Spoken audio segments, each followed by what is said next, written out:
Good morning, everyone. We're from Group 1. So today we're going to present about the strategic implication of economic, legal, and religious institution for international business.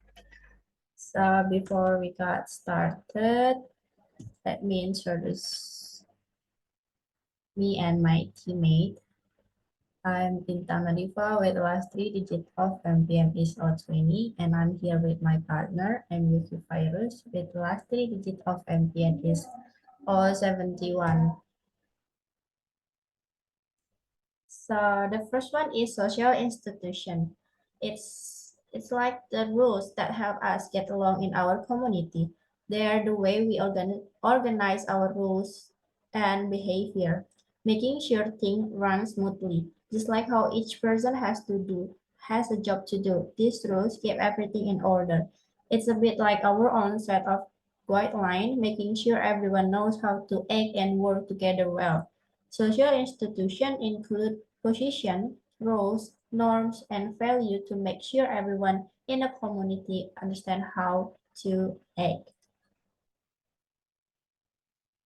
And the next one, the economic system is how a society organizes business activities to produce goods and services.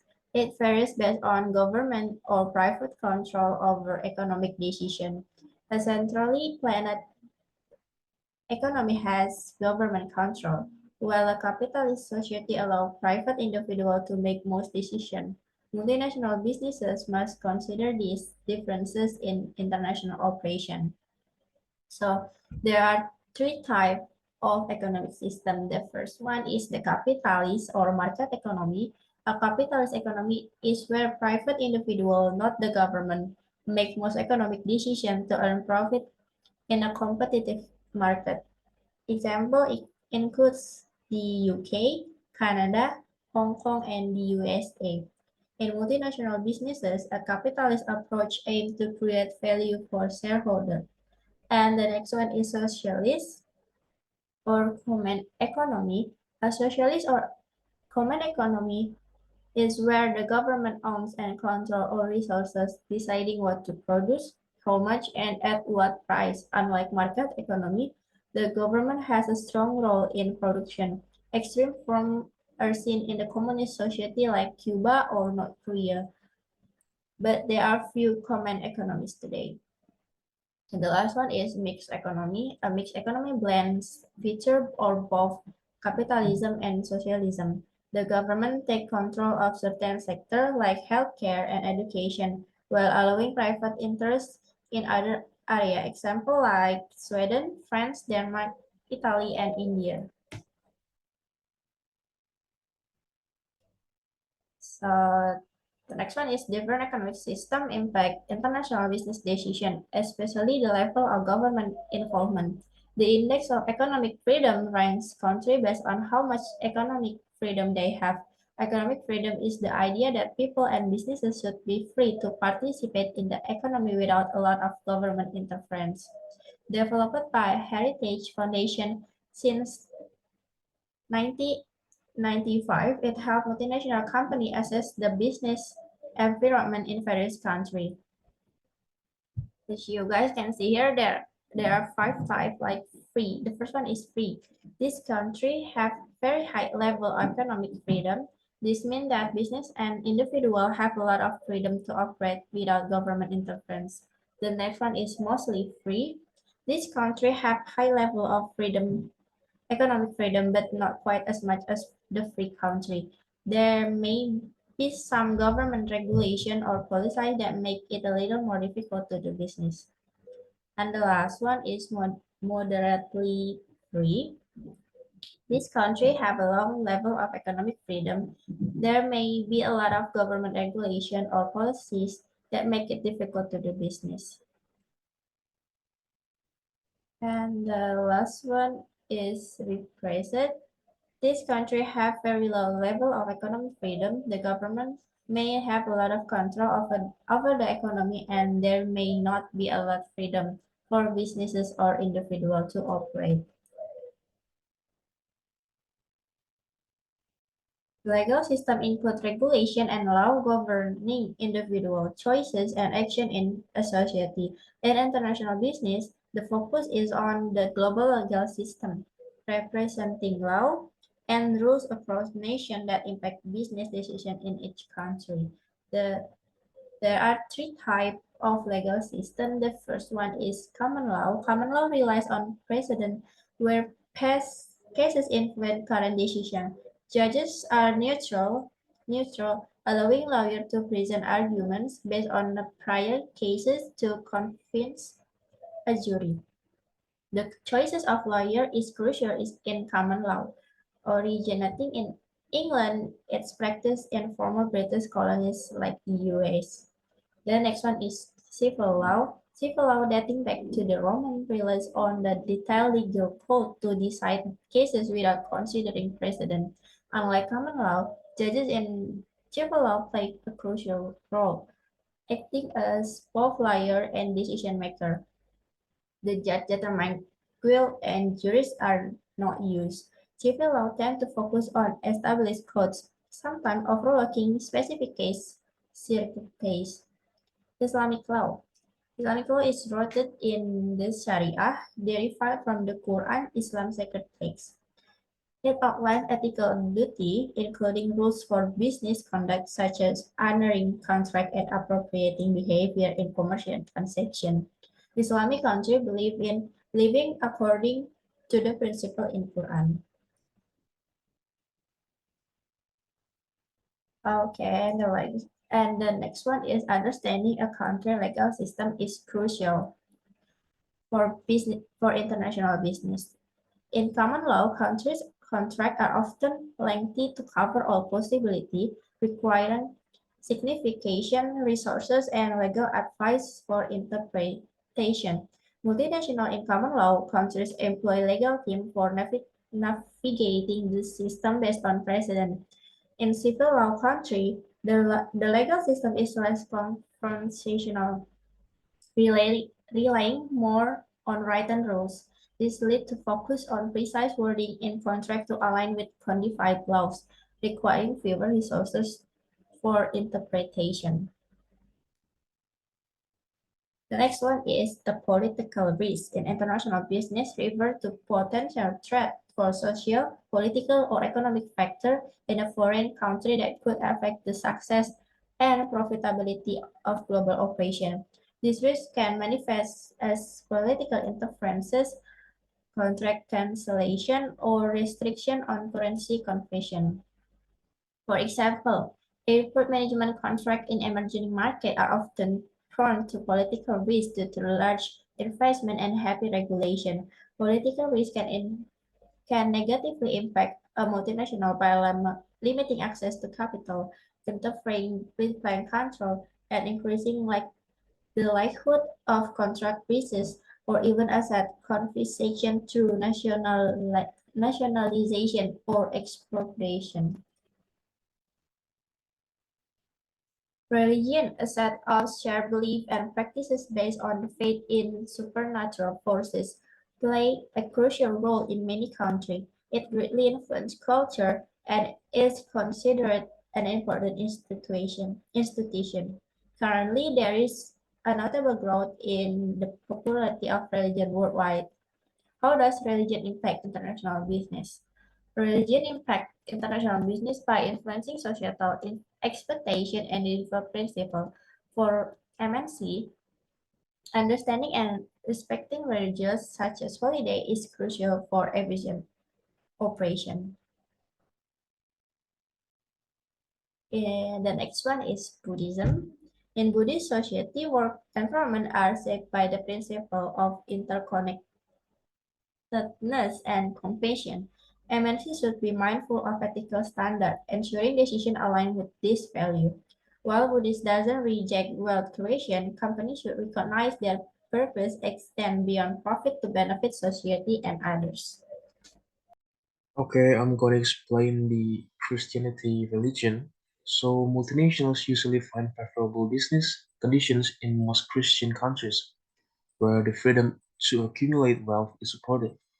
However, Christians value equality and fairness but disapproving of greed, and the MNCs should respect Christian beliefs as church authorities may criticize global companies for promoting excessive consumption through advertisements, and the use of Christian religion's imagery in ads is often deemed offensive. Next one is about Hinduism. In Hinduism, the caste system organizing society into four occupational groups can impact international business. The highest caste includes priests, followed by kings and warriors, merchants and farmers, and finally manual laborers and artisans.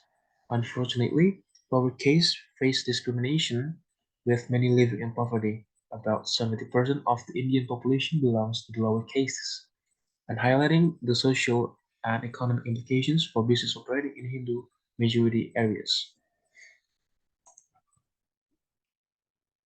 And the next religion is Islam. Islam affects MNCs in various ways, particularly in commercial transactions, and Islam strictly prohibits interests or riba in financial dealings, considering it as profit without risk.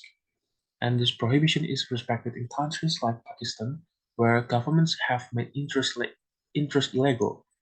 And for MNCs in Muslim countries, this poses as a challenge, but many societies are adopting profit sharing plans to navigate the restriction on interest. So, and the next religion is about Judaism. Judaism has significant impacts on international business with clear laws on various business aspects, and multinationals operating in predominantly Jewish countries should respect these rules. And managers must consider the Sabbath, adjusting work schedules as Jews don't work for or travel from Friday sundown to Saturday sundown. And retailers should be aware of dietary restrictions, such as avoiding pork. And additionally, Judaism promotes a positive work ethic, linking hard work with leading a pious life. And the next religion is Confucianism. So Confucianism shapes business practices in countries like Japan, South Korea, and Singapore, and emphasizing loyalty in relationships, and it influences management systems. And in China, the concepts of guanxi, networks of trust, and reciprocity is crucial for business deals. And the multinationals in China need access to guanxi for successful relationships. So for the next one is dealing with institutional voids. So the first one is identifying institutional voids. It is about as appropriate questions to pinpoint the institutional voids and examine various areas and consult with locals for better understanding. And the second one is adapting to voids through partnerships. Once voids are identified, consider partnering with local companies and also access local knowledge not apparent to foreign multinationals for better adaptation.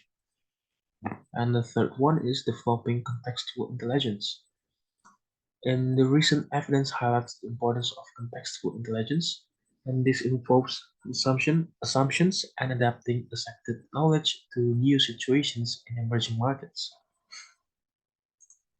This is the first case, Intel Path to Inclusive Faith Practices. Intel has been recognized for its commitment to religious inclusivity in the workplace. According to the 2021 Corporate Religious Equity, Diversity and Inclusion Index, Intel was ranked as one of the most religiously inclusive workplaces among the United States 200 largest companies.